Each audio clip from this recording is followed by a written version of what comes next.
하나님께서 오늘 우리에게 주시는 말씀은 구약성경 룻기 1장 1절에서 14절까지 말씀입니다. 구약성경 402쪽에 있습니다. 사사들이 치리하던 때에 그 땅에 흉년이 드니라. 유다 베들레헴의 한 사람이 그의 아내와 두 아들을 데리고 모압 지방에 가서 거류하였는데 그 사람의 이름은 엘리멜렉이요 그의 아내의 이름은 나오미요 그의 두 아들의 이름은 말론과 기륜이니 유다 베들레헴 에브라 사람들이더라. 그들이 모압 지방에 들어가서 거기 살더니 나오미의 남편 엘리멜렉이 죽고 나오미와 그의 두 아들이 남았으며 그들은 모압 여자 중에서 그들의 아내를 맞이하였는데 하나의 이름은 오르바요 하나의 이름은 룻이더라. 그들이 거기에 거주한 지 10년쯤에 말론과 기륜 두 사람이 다 죽고 그 여인은 두 아들과 남편의 뒤에 남았더라. 그 여인이 모압 지방에서 여호와께서 자기 백성들을 돌보시사 그들에게 양식을 주셨다 함을 듣고 이에 두 며느리와 함께 일어나 모압 지방에서 돌아오려 하여 있던 곳에서 나오고 두 며느리도 그와 함께하여 유다 땅으로 돌아오려고 길을 가다가 나오미가 두 며느리에게 이르되 너희는 각각 너희 어머니의 집으로 돌아가라. 너희가 죽은 자들과 나를 선대한 것 같이 여호와께서 너희를 선대하시기를 원하며 여호와께서 너희에게 허락하사 각기 남편의 집에서 위로를 받게 하시기를 원하노라 하고 그들에게 입맞춤에 그들이 소리를 높여 울며 나오미에게 이르되 아니니이다. 우리는 어머니와 함께 어머니의 백성에게로 돌아가겠나이다 하는지라. 나오미가 이르되 내 딸들아 돌아가라. 너희가 어찌 나와 함께 가려느냐? 내 태중에 너희의 남편 될 아들들이 아직 있느냐? 내 딸들아 되돌아가라. 나는 늙었으니 남편을 두지 못할지라. 가령 내가 소망이 있다고 한다든지 오늘 밤에 남편을 두어 아들들을 낳는다 하더라도 너희가 어찌 그들이 자라기를 기다리겠으며 어찌 남편 없이 지내겠다고 결심하겠느냐? 내 딸들아 그렇지 아니하니라. 여호와의 손이 나를 치셨으므로 나는 너희로 말미암아 더욱 마음이 아프도다 하매 그들이 소리를 높여 다시 울더니 오르바는 그의 시어머니에게 입맞추되 룻은 그를 붙쫓았더라. 아멘. 이것은 하나님의 말씀입니다. 지금 우리가 여기 앉아 있는 것은 우연히 앉아 있는 것이 아닙니다. 내가 예배 드리기로 선택하였고 결정하였기 때문에 우리가 앉아 있는 것입니다. 선택에는 결과가 따르기 때문에 선택은 그만큼 중요합니다. 한번 잘 생각해 보면요, 우리 인생은 어때요? 매 순간 선택의 연속이었습니다. 내가 학교도 선택이었고 직업도 선택이고 결혼도 선택입니다. 내가 하고 있는 일도 선택입니다. 그 많은 선택들이 모여서 지금의 내가 있습니다. 그렇기 때문에 올바른 선택을 하는 것은 우리의 인생을 새롭게 살아갈 수 있는 길을 여는 것과 마찬가지입니다. 우리가 하나님의 자녀가 되기로 선택한 것은 전적인 하나님의 은혜입니다. 그러나 내가 하나님의 자녀로 사는 과정 가운데에서 많은 선택이 들어가 있습니다. 내가 신앙생활을 열심히 하기로 선택한 것, 내가 다닐 교회를 선택한 것, 우리 동신교회에 나오기로 작정한 것, 내가 예배를 드리고 있는 것, 지금 이 시간에도 우리는 선택을 하게 됩니다. 내가 하나님의 말씀을 듣기로 작정하고 하나님의 말씀에 순종하기로 선택하는 것, 이 사람이 복된 사람인 것을 믿으시기 바랍니다. 아멘. 이번 주부터 룻기의 말씀을 가지고 은혜를 나누려고 합니다. 이 룻기는요, 기존에 우리가 알고 있는 성경책과는 좀 다릅니다. 왜냐하면 다른 성경책에서는 하나님이 직접 말씀하시고 계시하시고 또한 사람들이 기도해서 응답을 받습니다. 그러나 룻기에는 나오미나 룻이나 보아스가 하나님께 기도하여서 응답받는 장면이 나오질 않습니다. 하나님의 이름은 나오지만 이 사람들이 하나님을 찾지는 않습니다. 하나님이 직접 등장하셔서 문제를 해결해 주지도 않습니다. 그럼 룻기가 어떻게 성경책 안에 정경으로 들어갈 수 있었을까요? 그것은 룻기에 나오는 주인공들이 믿음의 선택을 하였고 그 결과로 하나님의 자비, 헤세드를 경험하기 때문입니다. 그래서 룻기의 중심 주제는 하나님의 자비, 헤세드입니다. 우리가 전체 성경의 순서 속에서 룻기의 순서를 보면 룻기가 성경 속에 들어간 이유를 우리가 또 한 번 알 수 있습니다. 룻기는 어느 책과 어느 책 사이에 들어가 있어요? 창세기, 출애굽기, 레위기, 민수기, 신명기, 여호수아, 사사기, 룻기, 사무엘상하. 어디에 들어가 있죠? 사사기와 사무엘상 사이에 들어가 있는 것이 룻기입니다. 사사시대 이전까지는 이스라엘 백성들은 이집트에서 종으로 살았습니다. 그런데 출애굽하여서 가나안 땅에 들어가 이제 하나님의 백성이 되었습니다. 하나님께서는 이스라엘 백성들에게 가나안 땅을 약속으로 주고 그곳에서 살게 하셨습니다. 신명기 19장에 보면요, 내 하나님 여호와께서 내게 주어 차지하게 하시는 땅, 곧 내 소유가 된 기업의 땅에서 조상이 정한 내 이웃의 경계표를 옮기지 말지니라. 하나님께서 주신 약속의 땅 가나안 땅에서 살라고 하나님 말씀하셨어요. 함부로 너의 기업의 경계표 함부로 옮기지 말라라고 하셨습니다. 그리고 이스라엘 백성은 이 약속의 땅 가나안에서 자손의 번성함을 통해서 하나님의 백성인 것을 또 한 번 확인하였습니다. 창세기 26장 말씀에 보면요, 내 자손을 하늘의 별과 같이 번성하게 하며 이 모든 땅을 내 자손에게 주리니 내 자손으로 말미암아 천하 만민이 복을 받으리라. 이 천하 만민이 복을 받는 그런 역사가 이루어지는 것 같지만 사사시대가 끝으로 가면 갈수록 이스라엘 백성들은 어떻게 했죠? 하나님을 잃어버리게 됩니다. 하나님을 잊어버립니다. 사사기 16장 6절에 17장 6절에 보면요, 그때에는 이스라엘의 왕이 없었으므로 사람마다 자기 소견에 오른 대로 행하였더라. 자신들의 소견에 좋은 대로 욕심을 따라서 행하게 됩니다. 그래서 하나님의 백성의 정체성을 잃어버리는 것이 바로 사사기의 마지막 장면입니다. 이방 땅에서 모든 것을 잃어버린 나오미와 룻의 모습은 사사시대의 이스라엘 백성의 소망 없는 모습과 똑같습니다. 그런데 룻기의 마지막은 어떻게 되죠? 나오미와 룻의 믿음의 선택을 통해서 다시 땅을 회복하고 자손을 이어가고 있습니다. 이것이 바로 룻기를 통해서 우리가 맺어야 되는 하나님의 열매입니다. 오늘 하나님의 말씀을 듣는 우리는 하나님의 백성입니다. 그러나 언제부터인가 나의 계획대로 나의 소견에 오른 대로 살면서 하나님과는 점점 멀어지고 하나님의 자녀라는 정체성도 잊어버리게 되었습니다. 그러다 보니 하나님이 주신 땅도 기업도 잃어버리고 우리의 자녀들도 하나님부터 멀어져 버렸습니다. 이제 룻기의 말씀을 통해서 다시 하나님의 백성으로 회복되는 우리 모든 성도님들이 되어야 됩니다. 그러기 위해서는 우리가 어떤 선택을 해야 될까요? 첫 번째로 고난이 닥쳤을 때 믿음의 선택을 해야 됩니다. 우리 1절 말씀입니다. 우리 함께 읽도록 하겠습니다. 사사들이 치리하던 때에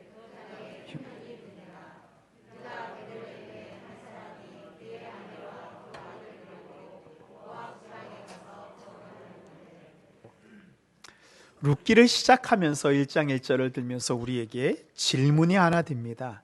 하나님의 약속의 땅에도 흉년이 둘 수 있습니까? 하나님의 진리의 빛이 약해지고 하나님을 온전히 따르지 않을 때에는요, 흉년, 기근이 찾아오게 됩니다. 이 이스라엘 땅은요, 석회석 지형입니다. 그래서 땅이 이 물을 머금지 않고요, 다 빠져버립니다.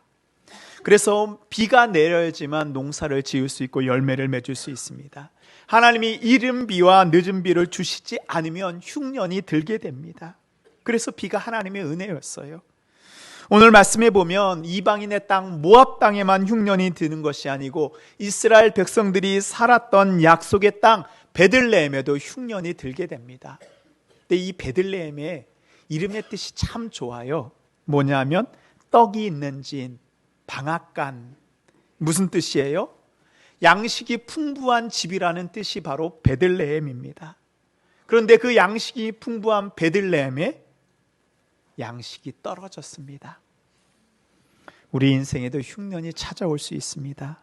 나의 삶 가운데 하나님의 빛이 약해지는 그 순간 우리에게도 베들레헴에 찾았던 흉년이 찾아올 수 있습니다. 지금 우리 가운데 흉년과 같은 어려움을 겪고 있는 분이 있지는 않은지요? 그때 우리는 어떻게 해야 될까요? 이 베들레헴에 엘리멜렉과 나오미가 살고 있었습니다. 이 엘리멜렉의 뜻은요, 이 엘은 하나님이라는 뜻이고 멜레크는 왕이라는 뜻이에요. 그래서 엘리멜렉은 하나님은 나의 왕이라는 아주 좋은 이름입니다. 그리고 나오미의 이름의 뜻도 기쁨, 즐거움이라는 아주 좋은 이름입니다. 근데 이렇게 좋은 이름을 가진 엘리멜렉과 나오미에게 흉년이 닥칩니다. 그때 그들은 자신의 눈에 좋아 보이는 대로 이방인의 땅인 모압으로 거주지를 옮기게 됩니다. 근데 이 모압 족속은 누구로부터 시작되냐 하면 이 아브라함과 그의 조카 이 롯으로부터 시작합니다. 아브라함과 이 롯의 양떼가 많아져서 양을 함께 키우기가 어려워지게 되잖아요. 그러자 아브라함은 조카 롯에게 얘기합니다. 네가 원하는 땅을 먼저 선택하라. 근데 롯이 무슨 땅을 선택해요? 자신의 눈에 쫙 보이니까 푸른 초장이 있고 물이 많은 소돔과 고모라 땅을 선택하게 됩니다. 근데 그 땅은 어떤 땅이에요? 겉으로는 좋아 보이지만 그 안에는 죄악이 가득한 땅이었습니다. 결국 이 롯은 어떻게 되나요? 그 자신의 눈에 좋아 보였던 소돔과 고모라에서 하나님의 심판을 받고 그 땅에서 도망치게 됩니다. 그리고 자신의 딸과 관계를 맺어서 낳은 족속이 바로 모압 족속입니다. 그리고 이 모압 족속은요, 알고 보면 하나님의 자손이었던 아브라함과 사촌지간이잖아요. 형제지간인데도 이 이스라엘 백성들이 출애굽하였을 때 이스라엘을 저주하고 이스라엘을 이방신을 섬기게 하는 죄를 이 모압 족속이 하게 됩니다. 그래서 신명기에 보면요, 이 모압 족속은 하나님의 총회에 들어가지 못하도록 아예 하나님이 제의를 했어요. 하나님의 백성이 아니다라고 선언을 한 거예요. 신명기 23장에 보면 암몬 사람과 모압 사람은 여호와의 총회에 들어오지 못하리니 그들에게 속한 자는 10대뿐 아니라 영원히 여호와의 총회에 들어오지 못하리라. 그래서 모압, 그 이름의 뜻은 하나님을 떠나 자신의 마음대로 판단한 인간의 욕심이 그 안에 담겨져 있습니다. 엘리멜렉과 나오미의 선택은 하나님의 약속을 믿지 못하고 욕심을 따라간 이 롯의 선택과 똑같은 것입니다. 사랑하는 성도 여러분, 하나님의 약속을 믿고 살아가는 우리에게도요, 흉년과 같은 어려움이 닥칠 수 있습니다. 그때 어떻게 해야 될까요? 어려울수록 믿음의 선택을 해야 됩니다. 하나님을 붙잡아야 됩니다. 하나님이 주신 약속의 땅으로 돌아오기로 다짐해야 됩니다. 두 번째로 우리는 약속의 땅에 거해야 합니다. 사실 흉년을 건딘다는 것은 쉬운 일이 아닙니다. 성경을 보면 이 엘리멜렉이나 나오미 같이 약속의 땅을 떠난 사람이 또 한 사람이 있습니다. 우리가 믿음의 조상이라고 하는 아브라함입니다. 아브라함이 살던 그때에도 가나안에 흉년이 들었습니다. 그래서 아브라함이 어떻게 해요? 그 당시에 나일강이 있어서 물이 풍부하고 가장 좋았던 이집트로 이주를 하게 됩니다. 내려가게 되죠. 그러나 이집트로 내려가면서 이제 아브라함은 누구의 법을 따르게 되나요? 지금까지는 가나안에서 하나님의 법을 따르면 되었지만 이제는 이집트의 법을 따라야 됩니다. 이 아브라함이 살던 고대의 이 세계에서는 다른 사람의 땅으로 이주하고 그 사람들과 함께 살려고 화친을 맺을 때 어떤 일을 하게 되냐면 각각 집안의 여자들을 서로에게 보내는 관습이 있습니다. 그래서 서로 우리가 가족이다라는 걸 확인하게 되어요. 아브라함은 어떻게 했죠? 자신의 아내 사라를 자신의 누이라고 속이고 애굽 왕 바로에게 보내게 됩니다. 왜요? 이제 하나님의 약속의 땅을 떠났기 때문에 아브라함과 사라는 서로의 부부의 신인을 저버리는 큰 위험에 노출되게 됩니다. 하나님께서 바로에게 극적으로 개입하시지 않았으면 아브라함과 사라의 믿음의 계보는 만들어지지 않을지도 모릅니다. 이제 고난이 와서 약속의 땅을 떠난 엘리멜렉과 나오미는 어떻게 되었을까요? 3절과 5절에 보면 그 결과가 잘 나오고 있습니다. 나오미의 남편 엘리멜렉이 죽고 나오미와 그의 두 아들이 남았으며 말론과 기럨 두 사람이 다 죽고 그 여인은 두 아들과 남편의 뒤에 남았더라. 하나님을 왕이라고 여겼던 엘리멜렉이 기근이 왔다고 약속을 버리고 당장 눈앞에 좋아 보이는 모압으로 가게 됩니다. 그 선택의 결과가 무엇인가요? 엘리멜렉은 죽고 그의 두 아들 말론과 기럨도 다 그 땅에서 죽었습니다. 남은 것은 이방 땅에서 아무것도 의지할 수 없는 여인들만 남았습니다. 우리가 어려워서 어떤 일을 선택해야 될 때 꼭 확인해야 되는 것이 있습니다. 내가 이것을 선택하면 내 믿음이 어떻게 될 것인가? 내 믿음을 생각하고 결정해야 됩니다. 하나님이 함께하지 않는 길이라면 그것이 아무리 좋아 보일지라도 그 끝은 사망이요 죽음입니다. 당장 문제는 해결될지 모르지만 하나님과의 관계가 끊어져 이제 하나님의 인도함이 아닌 어두움의 세상의 지배를 받게 될 수 있습니다. 성도 여러분, 어려움으로 인해서 엘리멜렉과 나오미처럼 도망가고 싶은 분이 있나요? 떠나고 싶은 분이 있습니까? 눈앞에 좋아 보이는 땅이 있습니까? 아닙니다. 겉으로 좋아 보이는 땅은 약속의 땅이 아닙니다. 우리는 모압이 아닌 가나안, 하나님의 약속의 땅에 살아야 됩니다. 우리의 잘못된 선택으로 인해서 더 큰 어려움이 우리에게 닥치게 되는 것을 기억해야 됩니다. 세 번째로, 실패했을 때 다시 하나님을 선택하십시오. 이 약속의 땅으로 돌아갈 때 희망이 있습니다. 베들레헴에만 환란이 온 것이 아니고 모압에 있는 나오미에게도 환란이 닥치게 됩니다. 나오미는 남편과 아들들까지 다 잃어버리게 됩니다. 이제 남은 것은 두 며느리 뿐입니다. 올 때는 몇 명이었어요? 엘리멜렉, 나오미, 말론, 기럨 4명이 왔습니다. 이제는 몇 명이 남아있어요? 3명이 남아있습니다. 10년 전에는 힘이 있고 믿을 수 있는 남자가 3명이나 되었지만 지금은 아무런 힘이 없는 사회적 약자인 여인들만 3명 남았습니다. 이 고대에는요, 여인들이 할 수 있는 것이 없었습니다. 여인들은 자신의 이름으로 땅도 살 수 없었습니다. 직업을 가질 수도 없었습니다. 그래서 이 여인들만 남지 않도록 율법에 정해놓은 것이 있습니다.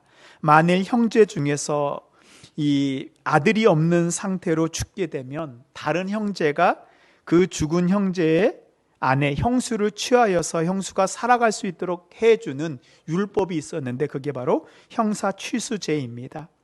그런데요, 나오미의 아들 둘은 다 죽어서 그의 며느리들은 다시 자손을 이어갈 수 없습니다. 희망이 없습니다. 아들이 없다라는 것은 며느리들이 더 이상 시어머니 나오미와 함께 있어봐야 여기에는 희망이 없다라는 그 뜻입니다. 2차 세계대전 때 독일이 홀로코스트 유대인들을 600만 명을 학살할 때요, 이 아우슈비츠 수용소에서 그 홀로코스트 가운데 살아남았던 이 빅터 프랑클이라는 정신과 의사가 있습니다. 그는 포로 수용소에서 끝까지 살아남았습니다. 그래서 이 빅터 프랑클은요, 나중에 당시의 기억을 통해서 책을 하나 쓰는데 삶의 의미를 찾아서라는 책이었습니다. 그 책에는 사람들이 수용소에서 죽어가는 이유에 대해서 이렇게 얘기합니다. 먹을 것이 부족하고 중노동으로 인해서 고통당하는 것보다 사람들이 죽은 더 결정적인 이유가 있는데 희망이 없어서 이 수용소에서 내가 살아갈 의미를 찾지 못해서라고 합니다. 그래서 이 빅터 프랑클은요, 아침마다 내가 살아갈 의미를 찾기 위해서 깨진 거울 조각으로 면도를 했다라고 합니다. 그 자신의 얼굴을 보면서 나는 살아갈 이유가 있는 존재야. 희망이 없는 것 때문에 죽게 됩니다. 남자가 없다는 것은 이들에게 희망이 사라져 버렸다는 말과 같습니다. 이들이 할 수 있는 일은 아무것도 없어 보입니다. 그때 나오미에게 한 가지 희망의 소식이 들려옵니다. 우리 6절 말씀입니다. 우리 함께 읽겠습니다. 시작. 그 여인이 모압 지방에서 여호와께서 자기 백성들을 돌보시사 그들에게 양식을 주셨다 함을 듣고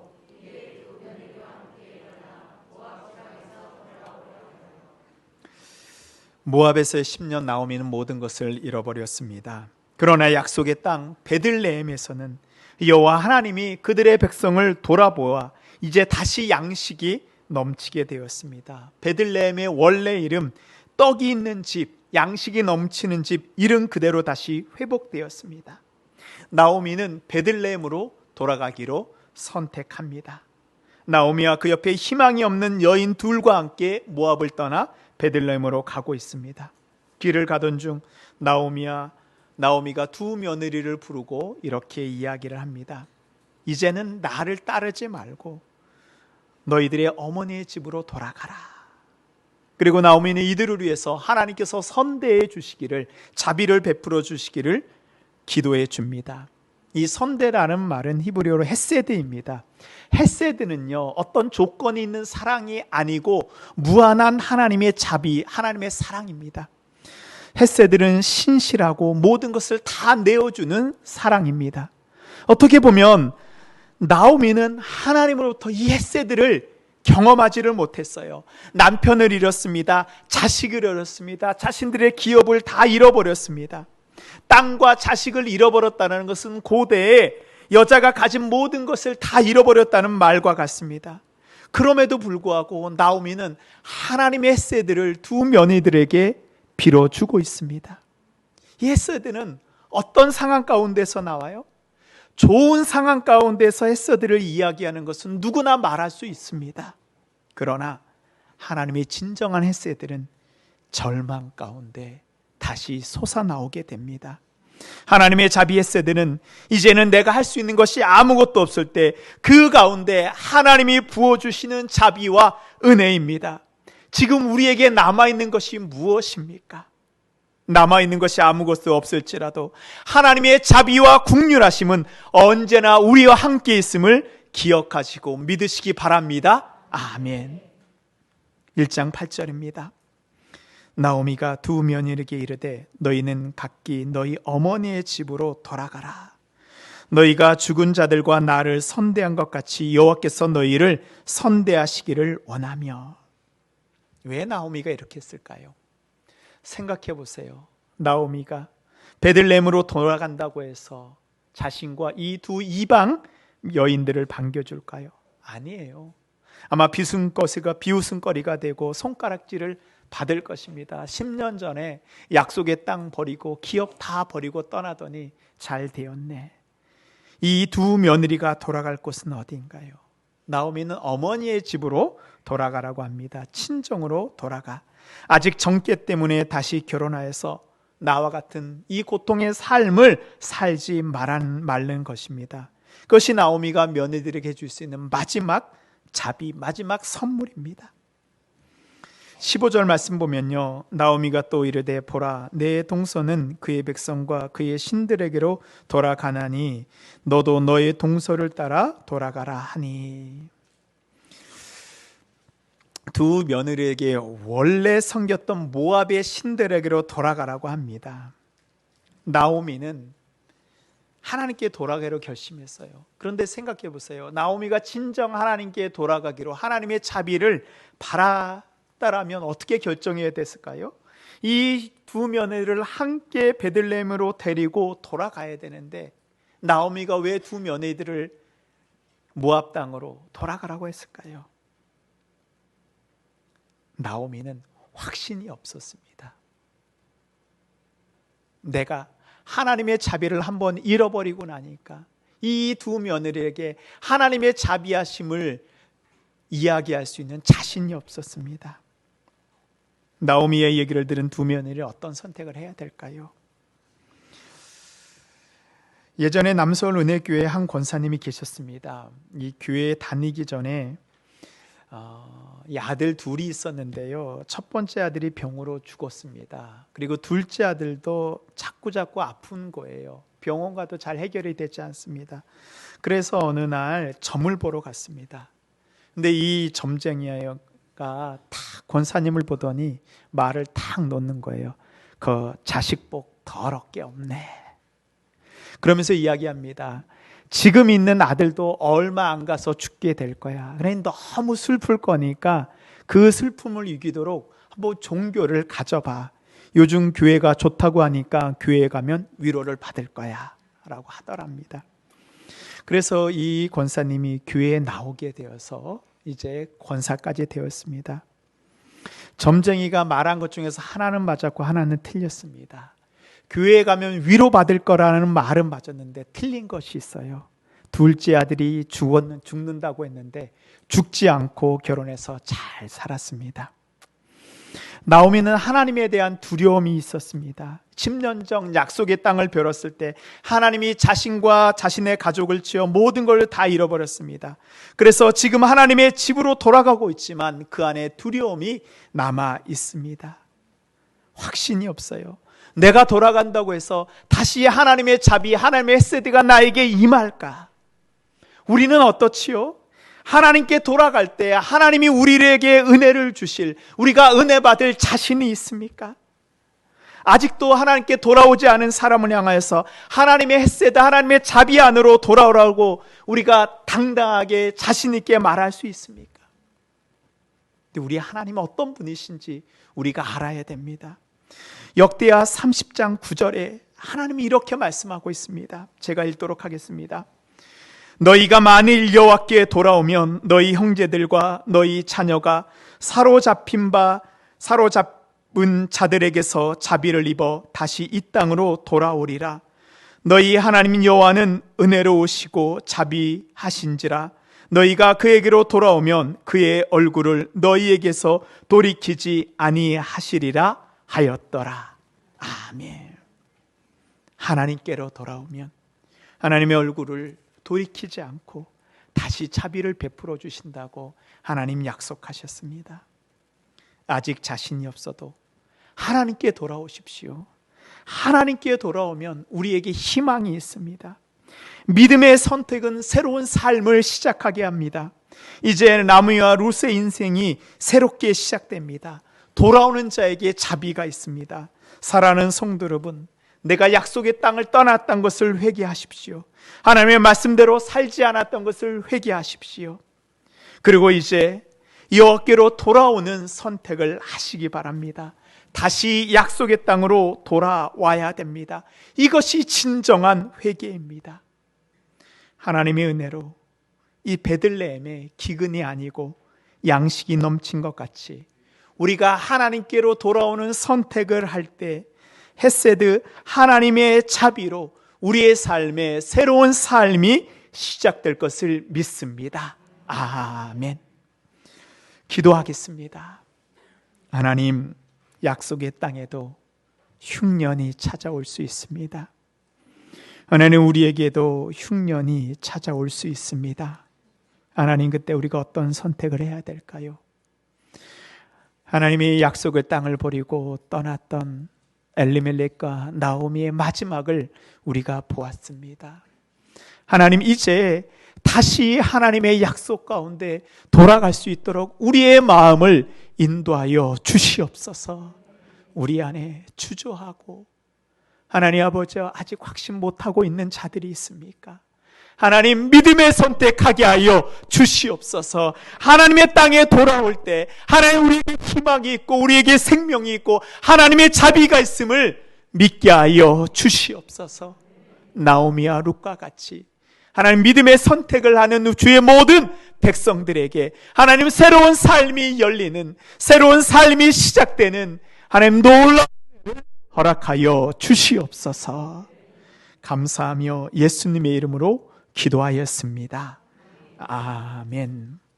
이제는 우리를 구원하시기 위해 십자가에서 죽으신 예수 그리스도의 크신 은혜와 우리에게 자비 헤세드를 베풀어 주시는 아버지 하나님의 극진하신 사랑하심과 시험과 고난 앞에 흔들리지 않고 올바른 선택을 할 수 있도록 힘과 능력을 주시는 성령님의 인도와 역사하심이 하나님의 백성으로 하나님이 주신 약속의 땅으로 돌아가기로 선택하는 주님의 모든 백성들의 머리 위에, 하나님의 약속의 땅 위에 거하는 그 가정과 자녀 위에, 하나님이 약속의 땅에 세워주신 믿음의 기업과 일터와 직장과 학업 위에, 주님의 몸된 동신교회 위에 이제부터 영원토록 함께 하시기를 간절히 축원하옵나이다.